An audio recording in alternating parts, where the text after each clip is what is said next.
Hello, my name is Phil Jackman and I lead on Cyber North, and welcome to Cyberfest 21, the Northeast's biggest cybersecurity festival. Sorry for the slight delay, but as always with these events, we have some minor hitches that we need to get through. So Cyberfest is now in its fourth year with 14 events across September with something for everyone. This morning, we're going to talk about the National Cybersecurity Strategy, the National Cyber Strategy, which will set out the stall for the UK's cybersecurity industry over the coming years. How will this affect the Northeast, and what role will we have to play in helping to deliver it? Well, let's find out. Claire, could you put up these slides for me, please?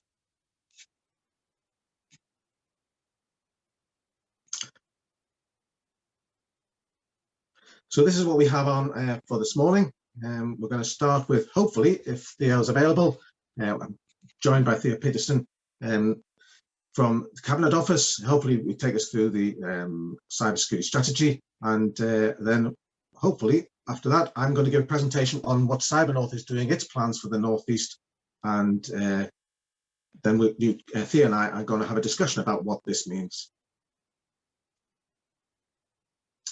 Next slide, Claire. Is Theo available, or should I just go into my presentation?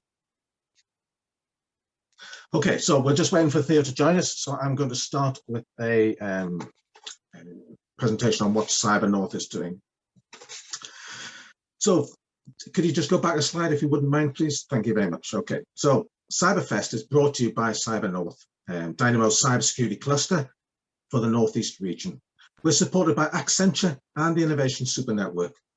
We're recognised by the Department for Culture, Media and Sport and the National Cybersecurity Centre as representing the region. We're also a member of the UK Cyber Cluster Collaboration, which does what it says on the tin, and I'll come back to that in a few minutes. And we're also a member of Global EPIC, an international collaboration of cybersecurity clusters. So quite a lot of involvement, both locally, nationally and regionally. So we're working to grow the industry across the region to position it as a great place to deliver cybersecurity services. We're working to grow jobs, highly skilled, well-paid and interesting jobs. And we're doing this in 4 ways. The first is to raise awareness. We're making a lot of noise and hopefully build belief on this. We do this through events culminating Cyberfest, but we hold events throughout the year. And as I've said, Cyberfest is the Northeast's biggest cybersecurity festival, held throughout September. We've certainly made progress in this area, and I think our integration with central government and the initiatives that they have on is a testament to this.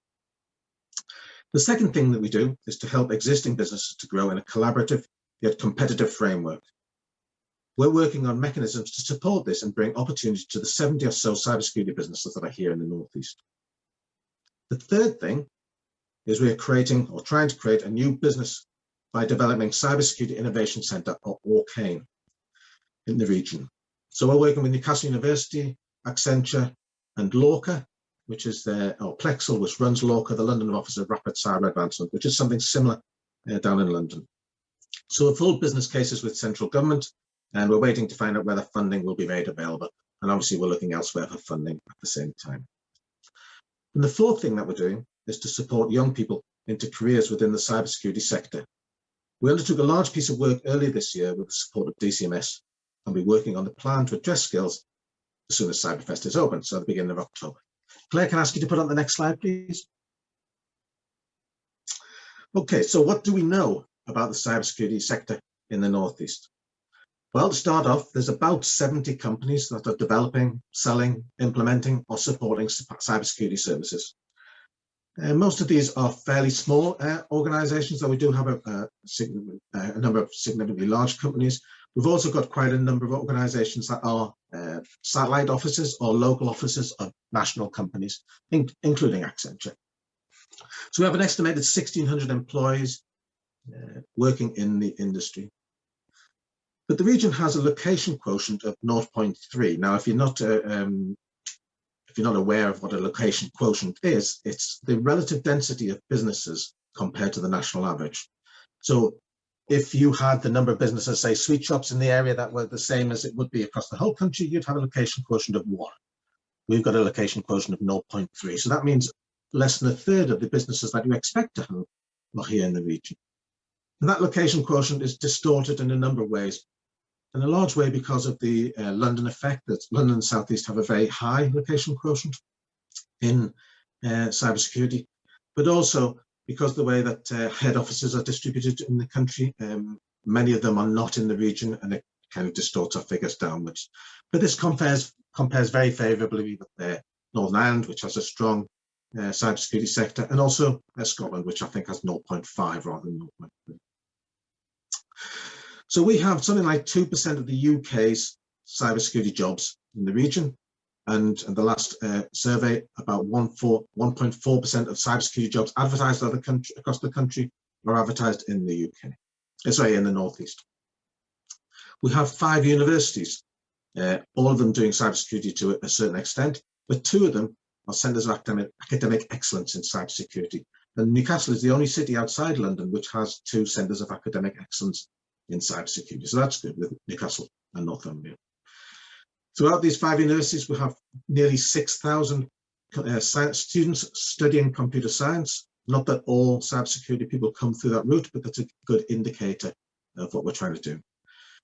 And cybersecurity pays well.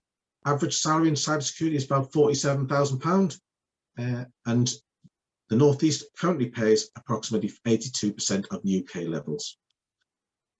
GVA, gross value added, is around 70,300 per employee. So cybersecurity contributes significantly to UK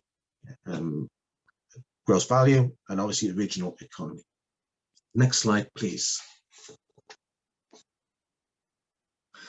So most of our companies are small, or departments of larger businesses, or satellite offices of national and international. So we've got some way to catch up. So this is a graph shows the details of the UK number of cyber companies, so and that's just under 1,500 cybersecurity companies, and see how that compares to the Northeast. Most of us are, as I've said, are small to medium, and we've got about 11 satellite offices. And we're currently undertaking some work to get more information on this. Yeah, but there's a significant number of also of cybersecurity employees who are working not in cybersecurity companies. Indeed, if you move on to the next slide, please. Yeah.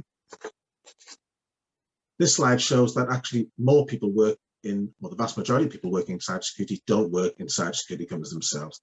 They work in departments and companies such as Nissan or Sage, or the public sector such as the NHS, BSA, DWP, or often they're just a fraction of somebody's job. So if we add all those together, we expect that there's probably 11,000, nearly 12,000 employees working in cybersecurity in some format or another. Next slide, please.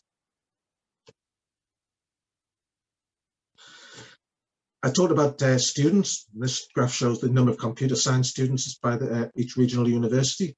So you can see there's some significant numbers of computer science graduates, and they form a significant proportion of the output of each of the universities, just under 11% there within Teesside. So there are 3 are extremely strong, 2 are growing in terms of their proportion of computer science students coming up. Now, not all will end up in cybersecurity, and not all cybersecurity professionals come through that route, but it's a good indicator. And as I've said, Newcastle is the only city outside London with 2 centres of academic excellence. But we've noticed there's a disconnect between the quality of students and the ability to employ people. And that's some of the work that I'm going to be doing later on in the year around these skills and employment. Next slide, please. We also have a very strong presence from cybersecurity professional and trade bodies. We have the International Information System Security Certification Consortium. It's easier to say ISC squared.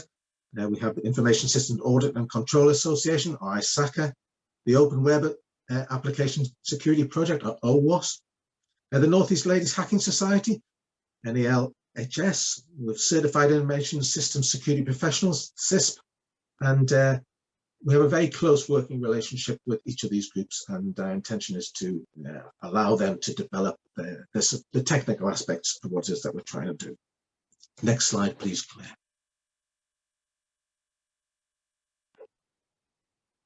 So a couple of things that I wanted to come back to. So cybersecurity itself is not necessarily an industry, and it's more of a horizontal than a vertical.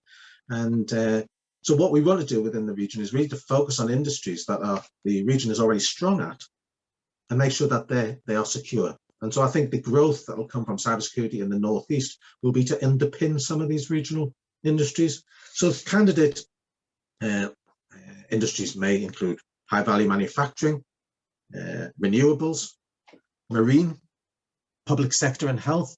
The Northeast is extremely strong in public health and public sector. So, for example, we've got the DWP, HMRC, the NHS BSA. So a lot of the, what I call public sector factories are here. Nearly all of your benefits, pensions are paid from Benton. So big opportunity there. But also things like chemical processing, particularly around Teesside, logistics and distribution. So rather than concentrating cybersecurity as an industry in itself or sector in itself, we want to support cybersecurity and helping these industries to grow. Next slide, please. So what does Cyber North do then? 4 things, as I've said. The first is that we raise awareness through events such as Cyberfest, but we have events throughout the year. We also have a series called In Conversation, published every fortnight, in which I have a chat with somebody from the cybersecurity industry in the Northeast. I think we're up to number 43 now. So if you're interested in that, please get in touch, and we'd love to talk to you. We engage with local, regional and central government. And as I said, we're a member of Global EPIC. Early days yet, but we're trying to raise awareness of what we're doing both nationally and internationally. So we're talking to companies across the world. And I've seen a marked increase of people coming to me and talking about what the cybersecurity sector in the region has to offer. And then, of course, there's UK C3, which I'll come on to now. Next slide, please. Thank you very much. Okay, so UK Cyber Cluster Collaboration, our UK C3, is a new venture which is bringing all of the UK cyber clusters together. It effectively does what it says on the tin. So we've been through a process of recognizing clusters. I think there's about 20 in the country. About 10 or 11 of those have now been recognized as fitting in with the UK C3. And I'm glad to say Cyber North is one of those, which is good because I'm actually a director of the company and I'm very much involved in some of the running of the organization.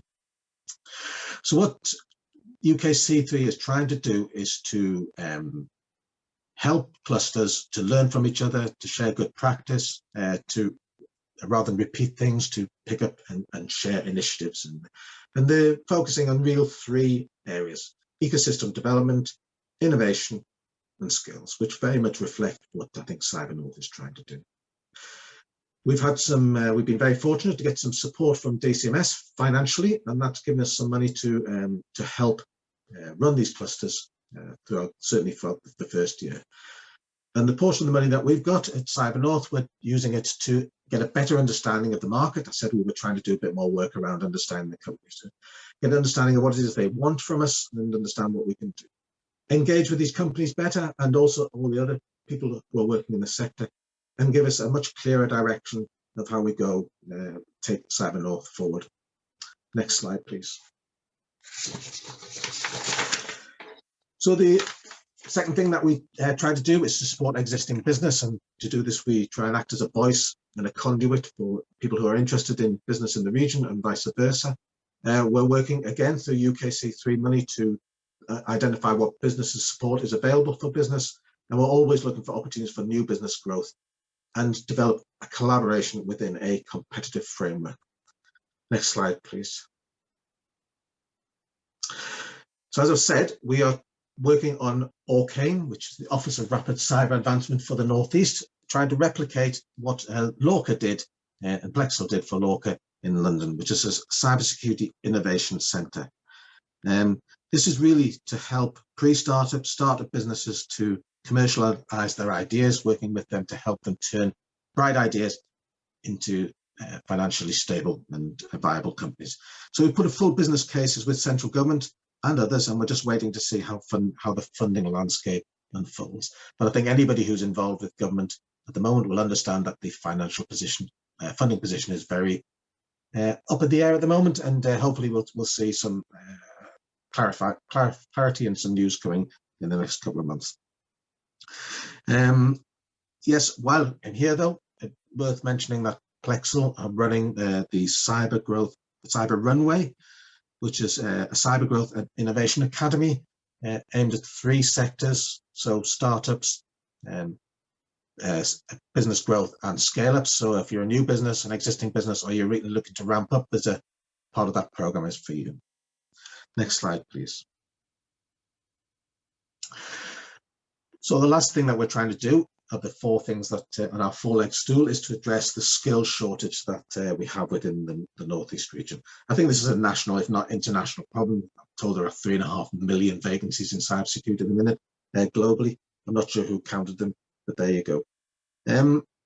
So we did some work earlier on in the year with DCMS funding again, and identified that there are some problems that are holding back the employment of skilled cybersecurity professionals in the region. There seems to be a disconnect between the high number of students leaving university and the lack of employable people in the region. People are telling me that they can't get a job, but businesses are telling me that they can't find the right person to help. So there's clearly some disconnect. So we held a number of workshops with representative businesses, the learning sector and employees earlier in this year, and have ended with a 73-point action plan, which I intend to start working on in October. So the action plan is broken down into 5 areas: continuing to work to raise awareness of cybersecurity across the public and business community. I think as more people become aware of it, then more people want to come and work in those jobs. Raise the awareness of the sector itself within prospective employees.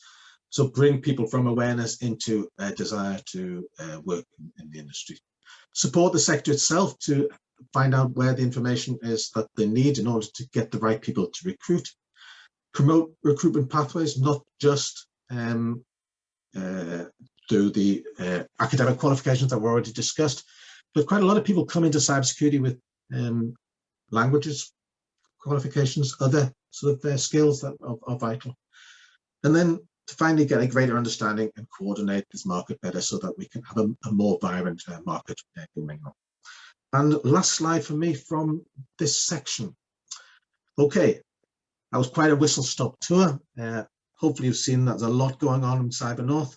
So if you're involved in the region's cybersecurity sector in any way, please be part of it. Thank you very much. Claire, do we have Theo? Theo.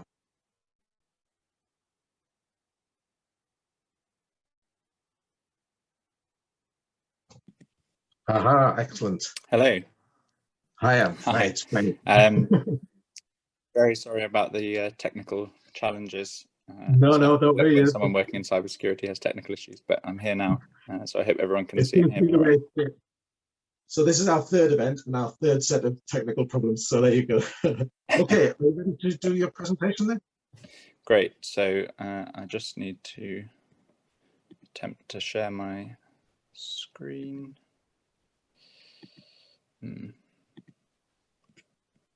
I now can't see the option to do that.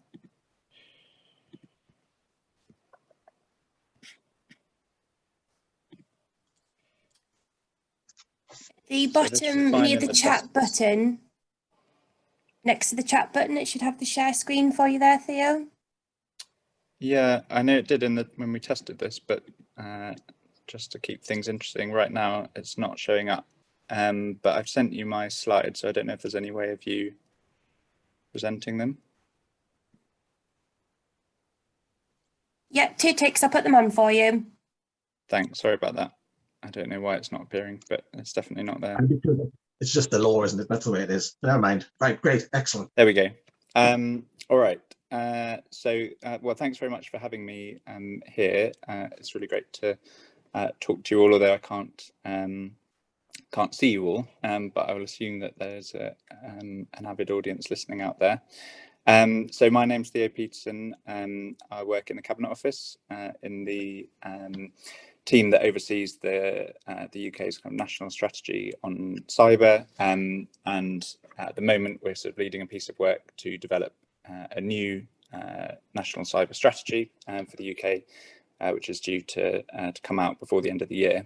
And so I wanted to talk a little bit about the sort of wider context that we're operating in on cyber, where we've come from kind of over the last 5 years with the national cybersecurity strategy that's just coming to an end, and some of the sort of priorities for the next next phase. And then you've already heard from Phil about sort of the picture in the northeast, but I think we can then talk a little bit about how that all fits together, and I'm happy to take some questions. So if we could go on to the next slide.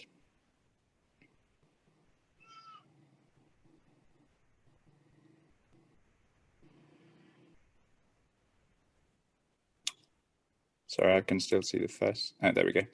Great.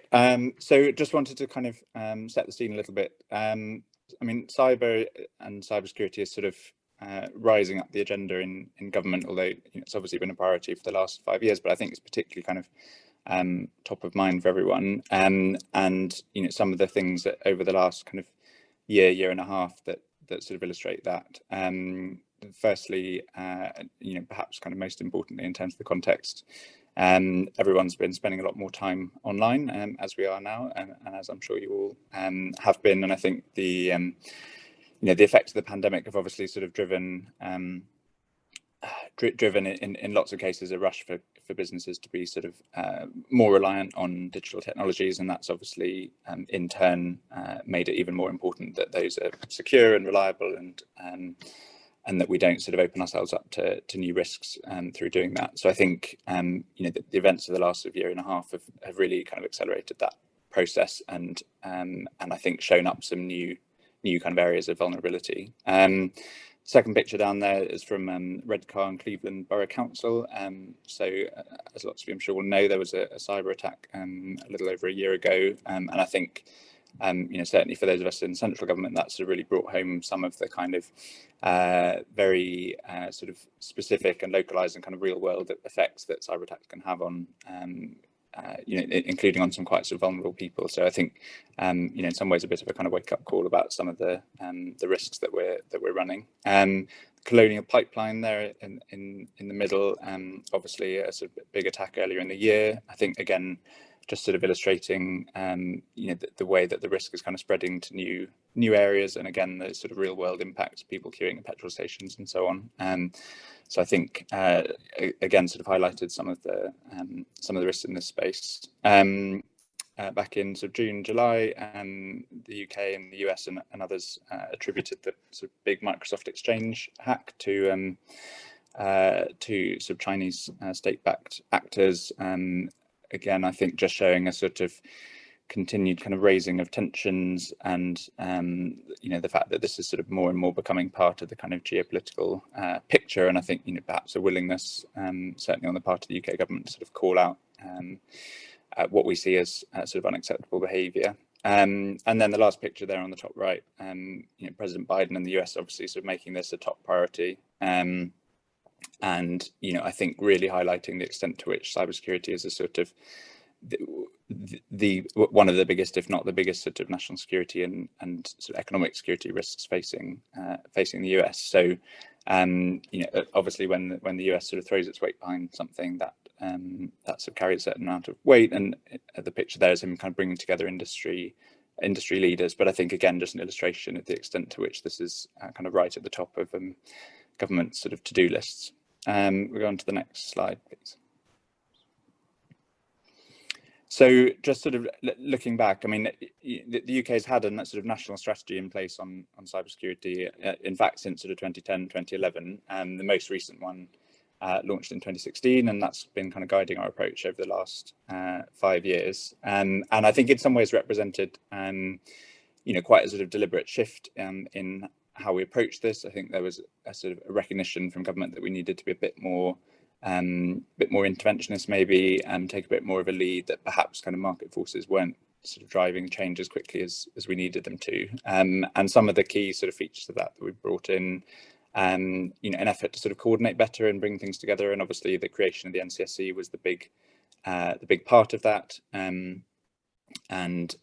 I think has sort of done a huge amount to sort of join up different bits of government and kind of plug those into the wider industry. I think there was a sort of a recognition of the threats from sort of state activity, as well as a focus on cybercrime. As I say, a willingness to kind of intervene a bit more, things like the active cyber defence programme, security by design, looking at how to kind of secure consumer connected devices, trying to sort of a bit more actively sort of defend people from these sorts of attacks. And then on the kind of supply side, lots of effort on growing the skills base, growing the number of kind of cyber businesses, helping startups get off the ground, investing in academic research, and so on. All of which has sort of led to the thriving kind of clusters and the ecosystem that Phil would have talked about. And then lastly, just to note, back in 2016, we sort of acknowledged the existence of our offensive capabilities as well, which was a new sort of shift in that strategy. And we've invested around about 1.9 billion over the last kind of 5 years, plus some further funding this year. So quite a sort of significant step back in 2016 for government to take all of this more seriously. Next slide, please. So just a sort of a few thoughts on on what we've learned from all of that. We have published for the last couple of years a sort of annual progress report on the strategy and the program that supported it.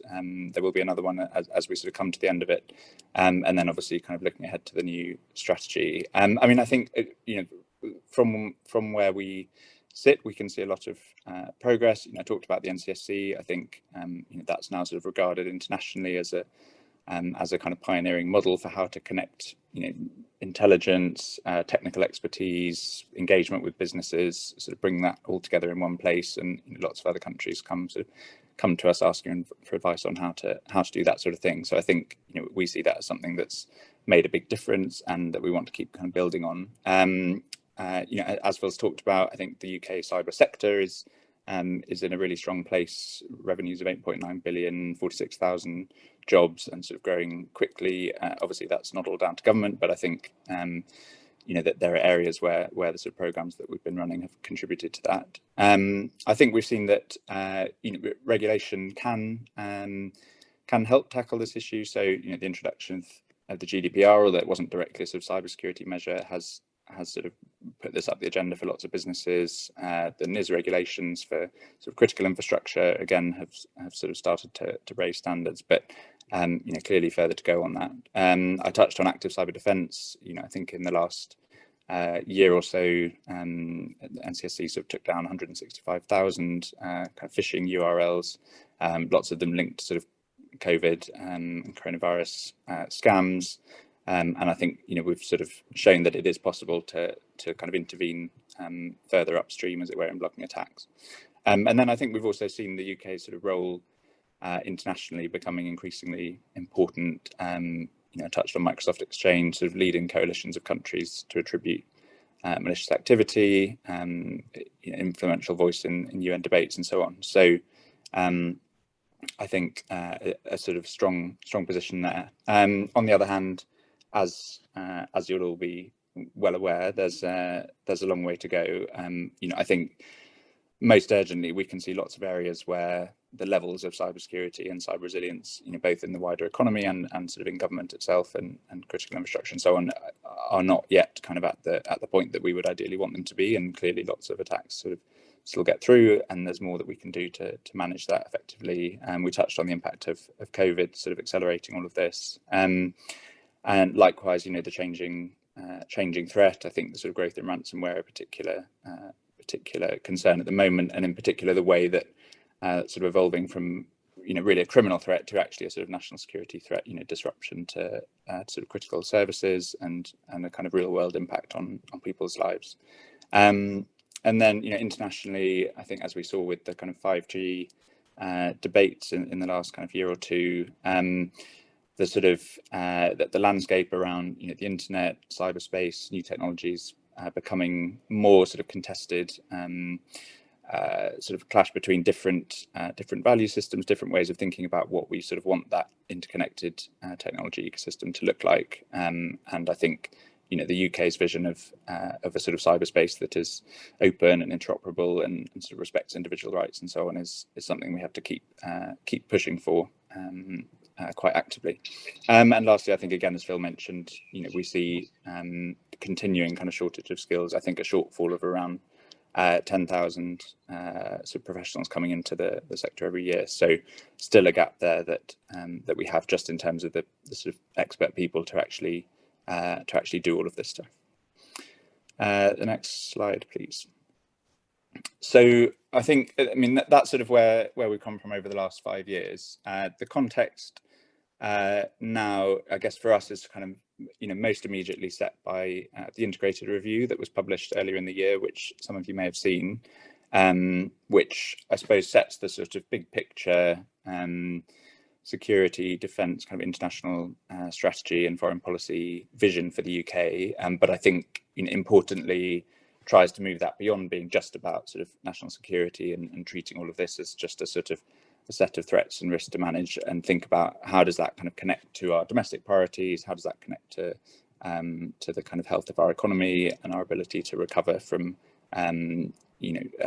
risks and shocks such as COVID, and how does what we do internationally sort of support what we do here in the UK. But I suppose that document has kind of set out, you know, a bit of a vision over the next 10 years, and that will obviously be guiding our approach to how we think about cyber and cybersecurity. And you know, the quote there from the Prime Minister, I think science and technology kind of absolutely at the heart of this vision for the UK, and I think a recognition that, you know, more and more our sort of strengths and capabilities in cybersecurity are going to be a really important part of how we sort of how we deliver on our strategy as the world becomes kind of more and more shaped by digital technologies. So yeah, the integrated reviews sort of set the direction, you know, set out a commitment to a new cyber strategy this year, as I've touched on, and say that that's kind of guiding our long-term approach in this space. Next slide, please. So in terms of kind of where we think we want to get to on cyber, you know, at the sort of high level, as it were, I think there's you know, sort of as I touched on, that there's an ambition to think about this as an opportunity as well as a risk, and you know, not obviously there's a lot that we need to do in terms of addressing some of the threats that we see and making the UK more kind of secure and resilient against those. But I think there's also recognition that in doing that, we can actually help kind of strengthen the UK's position, strengthen our ability to kind of navigate some of the challenges that we see coming down the track in the next 10 years, and that actually our sort of strengths in cyber will support a lot of the wider kind of priorities that the government is trying to deliver, whether that's around our sort of national resilience, whether it's around sort of levelling up across the country, and you know, obviously the conversation today, you know, partly about how all the different sort of regions and parts of the UK can contribute to that, and how we can sort of make sure that we're drawing on the best that every part of the country has to offer, and you know, then likewise our sort of ambitions internationally, our ambitions in terms of things like net zero and sort of taking advantage of new technologies. All of these in one way or another will be supported by our ability to you know, to secure ourselves as well as possible in cyberspace, and also to sort of directly tackle some of the threats that we see. So that's sort of what underpins this concept of the UK as a cyber power that we talked about in the integrated review. I think, you know, that language probably sort of resonates better with some people than others, but I think all we mean by it is that this is about, you know, how do we kind of better bring together all our different cyber capabilities, whether that's about cybersecurity or cyber diplomacy or our intelligence capabilities, the sort of tech industrial base that we have, the fantastic range of skills and businesses and so on. How do we sort of combine all of that into something that helps us kind of navigate this, navigate the choppy waters of the sort of digital age? So that's the sort of the vision, as it were, for the next strategy. Next slide, please. So just to kind of give an overview of how we're thinking about the strategy and how we're sort of structuring it.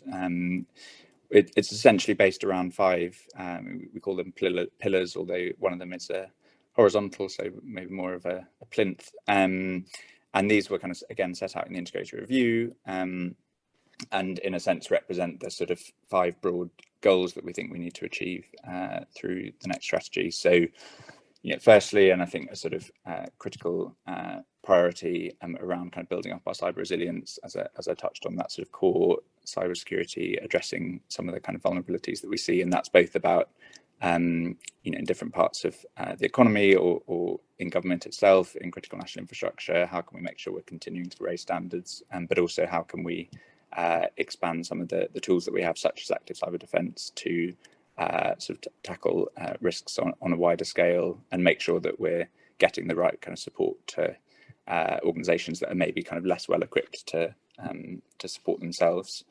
I think a second sort of key priority, and I won't talk through all of these, but just to kind of draw out a couple. I think a sort of growing emphasis on kind of future technology, the need to actually get ahead of some of the changes that we can see in the technological landscape, and make sure that we have the ability, here in the UK, to sort of deploy and adopt new technology as securely as possible. Focus at the moment on things like smart city technologies and the implications of those, on digital identity technologies, on sort of cloud provision and data infrastructure, and various areas that are becoming increasingly sort of critical to our economy. We need to make sure that, again, that we have those sort of capabilities to ensure the security of those technologies, and not find ourselves in a position where we're suddenly reliant on a whole load of kind of insecure tech that we don't have any sort of influence over. And then maybe just the third bit to sort of draw out, and probably particularly relevant to this group and this conversation, all of this kind of underpinned by a desire to keep strengthening what we call the cyber ecosystem. So really the whole kind of nexus of skills, talent, innovation, businesses, academic research, and the sort of partnerships and structures that go all around that. And I think a big ambition there to take a more kind of regional approach, to think about where we can build up these sort of clusters of activity and expertise and capacity across the whole UK, and in particular to try and sort of narrow that skills gap as far as possible, and just make sure that we've got the right talent that we need coming in. So that's a kind of an overview of how we are structuring it. Obviously, the strategy itself, when we publish it, will set out our more sort of detailed objectives and the actions that we're proposing to take under each of those. And I've also just shown there kind of which departments are leading on which aspect of that. So DCMS are obviously kind of playing a key role on lots of those, the Foreign Office leading our sort of international efforts, and then the Home Office, Ministry of Defence, and the Foreign Office leading on sort of tackling the threats that we see in cyberspace. Next slide, please.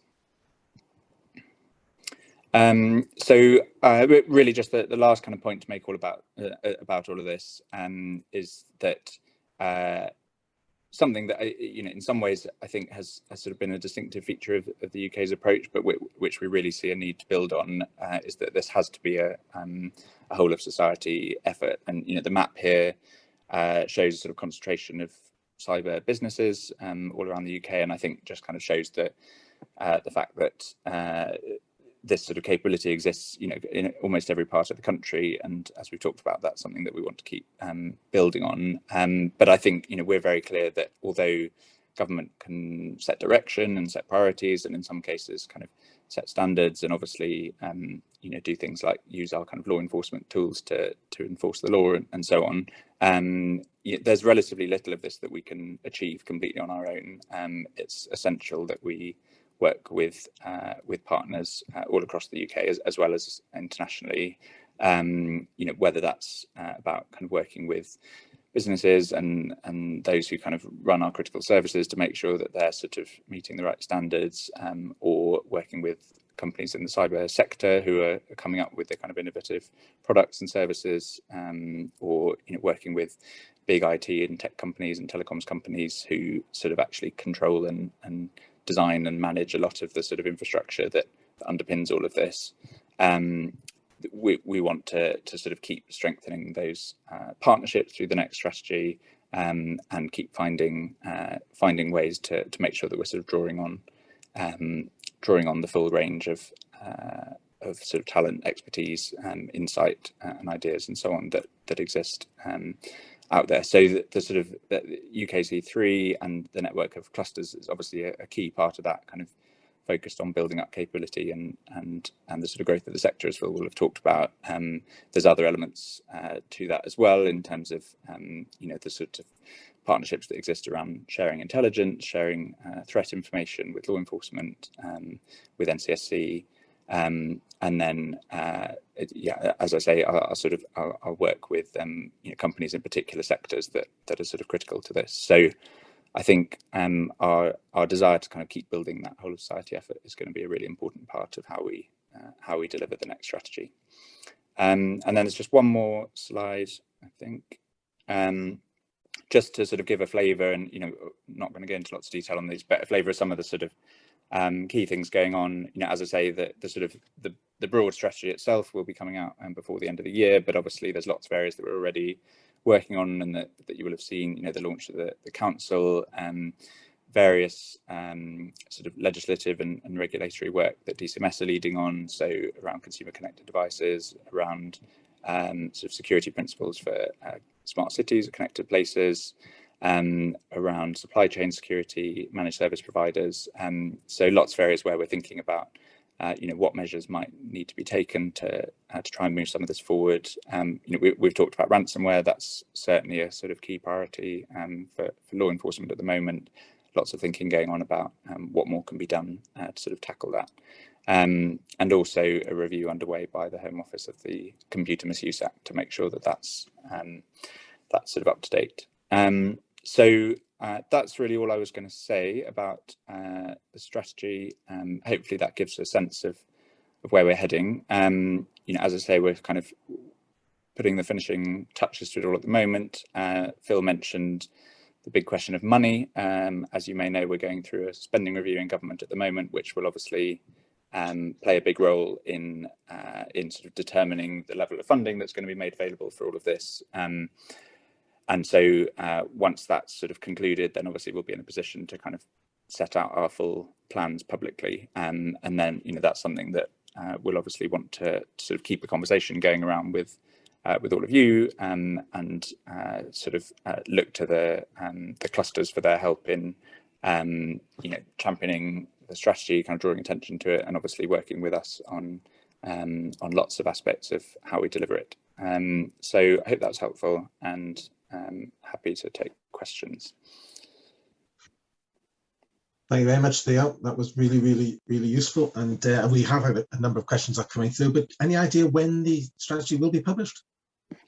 So all I can commit to at this stage is by the end of the year. I think it's likely to be later in the year rather than earlier. As I say, some big decisions to be taken through the spending review about how government is going to allocate its funding across the huge range of priorities that it has, and so we need to make sure that that's reflected in, and that we're not sort of signing ourselves up to something that then can't actually be delivered. So yeah, it will be in the next few months, and I expect there'll be more coming out about some of the priorities within that. But yeah, the actual publication likely to be sort of towards the end of the year.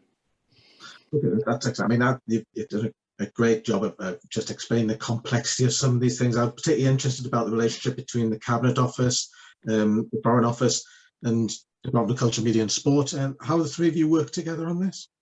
Yeah, so I mean, I think again, in some ways, it's I wouldn't say unique, but it's a sort of particular feature of the UK approach that we do try and drive a sort of, as far as we can, a quite a joined up effort across government, and a huge range of departments that have to be involved in this. I think increasingly it's sort of becoming clear that almost every department has a role to play in one way or another, even if it's just making sure that their own sort of systems and services are secure. And DWP, for example, manages one of the biggest kind of IT estates in Europe, and universal credit and so on. So there's a huge range of departments that we have to bring into this. I think the role of the Cabinet Office is really in sort of overseeing the overall approach, kind of setting the direction, holding departments to account for delivering that, and working with them to make sure that everything they're doing is sort of contributing to those broader goals.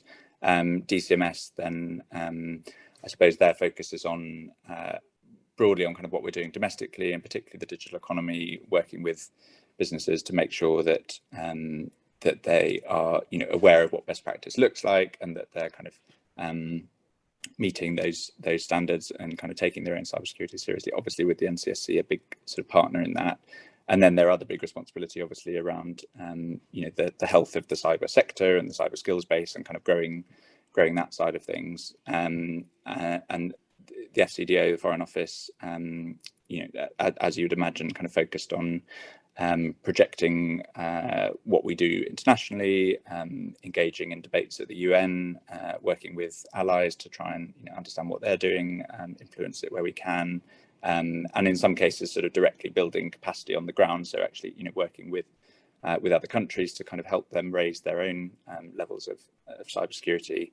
But I think, you know, lots of areas where there are very kind of strong links between that. So one example might be around sort of technical standards, digital technical standards, which, you know, I think there's a sense that they're becoming increasingly important in kind of shaping the way that some technologies are evolving. And we want to make sure that, you know, UK stakeholders, businesses, civil society, experts, academics, so on, kind of have a voice in all of that. You know, that's partly for DCMS to think about, because they sort of have responsibility for digital policy and sort of digital technology policy. But obviously, lots of the kind of bodies setting those are international, and so the Foreign Office can help with the sort of the networks and the platform and the kind of people on the ground to influence that. So I think, yeah, a sort of strong working relationship between the three, Home Office and MOD and others, just as much kind of part of that picture. Of course, you couldn't do it without the MOD. So I think what that's done is just, I think, it's opened my eyes again to how complicated this market is. It's a very highly complicated, highly stratified market, and I think you talked about, you know, using it potentially as a political tool as well in terms of influence of the UK across the world. But how do you get the balance right between threat from cybersecurity and the opportunity that's just going to present? Because it's a dual-edged sword, isn't it?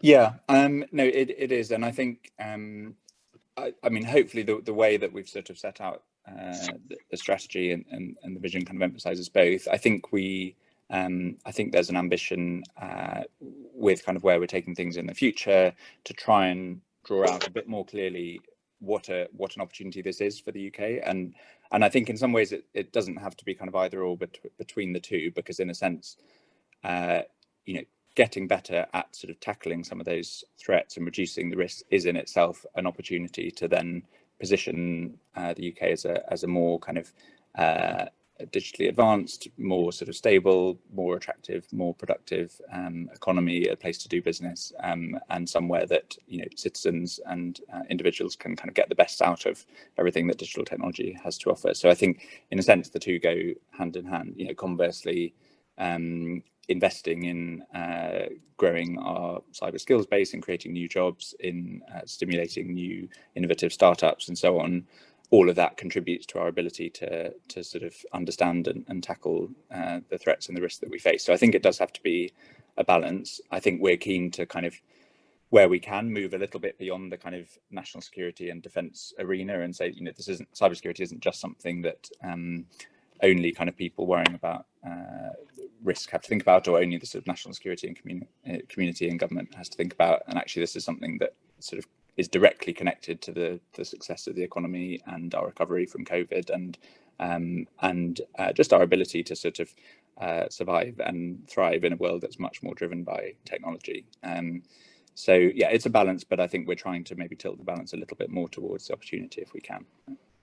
Excellent. So I think there's a huge opportunity for the UK to play as a leading provider of cybersecurity services across the globe. But you're absolutely right. So what we're trying to do to encourage regionally is greater cooperation between the companies that exist here, allow them to perhaps punch a bit above the weight and that kind of thing, and to have a greater influence than perhaps we would have as individuals. Do you see greater collaboration internationally, or is that something that we're going to steer shy of? I think no. I think more international collaboration is going to be a really critical part of the strategy.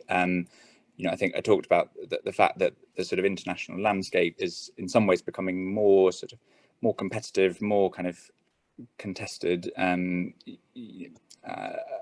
I don't need to sort of spell out the kind of geopolitical arena that we're facing, but I think there's a recognition that if we're going to make progress in sort of advocating for, as I say, for the sort of the approach to cyberspace that we want to see, the ways that we think emerging technologies should be governed, that we think the internet should be governed, then that's something that we're going to have to kind of try and win as many kind of allies to our cause as we can. And that probably includes countries that maybe we don't always see as sort of allies on every front, but we need to try and find kind of common ground in terms of emphasizing the benefits that come from from a sort of more open, more interoperable internet and cyberspace, and sort of counter some of the moves towards digital sovereignty and a more sort of authoritarian model perhaps of how technology can operate. So I think strengthening some of those partnerships is going to be really critical. And then I think in terms of sort of the opportunities for the UK, we obviously have a strong sort of export presence, and I think where government can help to sort of create those opportunities for companies in the UK to sell what they're doing internationally, or to kind of get investment from companies or indeed governments internationally, then that's also something that we want to do. Not only because it kind of generates economic activity, but also because again that can help to kind of strengthen our partnerships with some of these countries and sort of build up those relationships. So I think we see the need to sort of do more rather than less in terms of trying to forge some of those partnerships internationally. Yeah, I just had a comment from somebody saying it really it's the only way. Great international cooperation between big tech and government is the only way to address this problem. But so coming back to perhaps more UK based, I'm really excited. I mentioned it in my presentation about the growth of the UK C3, the launch of that new initiative to bring all of the clusters together. How can government and the regions work better to support the UK's position as a cybersecurity expert? So, I mean, I think it's. I suppose that we see a role for government and now for the UK C3 in terms of sort of making some of those connections between between different partners, between different stakeholders, whether that's about sort of joining up startups and businesses with investors, or joining up businesses with skills programs, helping them get the talent they need, partnerships with law enforcement, connections with academia and so on. And I think that's where we hope that government can sometimes help sort of spot those links and kind of facilitate those connections. And I suppose the UKC3 is part of how we sort of make that sustainable, and how we start to actually kind of build up the structures and the infrastructure to sort of enable that sort of connectivity on a longer term basis. So I think that there's always more that we can do to make sure that we've sort of got the right structures in the right place to encourage those sorts of interactions. And another example in the Southwest is the work we're doing around sort of Cyber Central and the Golden Valley development that NCSC is involved in. Again, kind of government helping to create the platforms and the environments then for others to come together in a way that is hopefully productive. I think the other thing is in terms of a sort of two-way conversation, and as I said, government can